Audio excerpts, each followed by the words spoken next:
Je suis Valérie Cotreau, je dirige la société Artefacto. C'est une société qui a 14 ans d'existence maintenant. Nous sommes spécialisés dans tout ce qui concerne la réalisation de médias 3D. Et on sort aujourd'hui des applications qui utilisent la réalité augmentée, c'est-à-dire qu'on vient superposer une information 3D à de l'image vidéo. Donc nous avons participé à un salon à New York au mois de mai 2011, qui était un salon du design, et nous avons emmené virtuellement des étudiants de l'école des beaux-arts sur ce salon en utilisant la technologie de la réalité augmentée. C'est-à-dire que nous avons fait travailler les étudiants de l'école des beaux-arts pour modéliser en 3D ces prototypes de mobilier que nous avons ensuite rendus en réalité augmentée. Ça prenait quelle forme? On venait superposer en fait un objet 3D virtuel à une carte postale et ça nous permettait finalement d'afficher un objet non présent en virtuel lors d'un salon sans avoir à emmener l'objet sur site.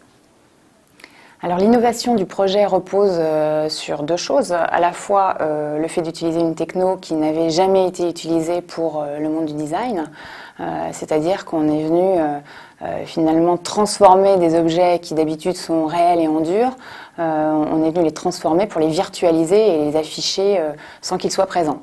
Ce qui était intéressant également et qui va dans le sens de la novosphère, c'était le croisement de filières. C'est-à-dire que moi, ce qui m'intéressait, c'était finalement de faire participer des gens du monde de l'art et du design à un projet complètement technophile.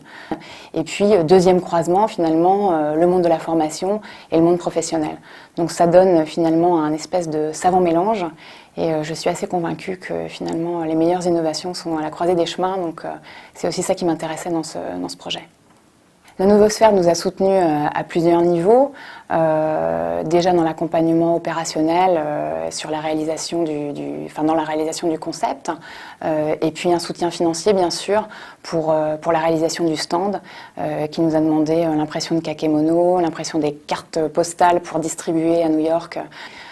Et puis on a laissé du mobilier sur place parce que c'était moins coûteux de le laisser sur place que de le rapatrier en container.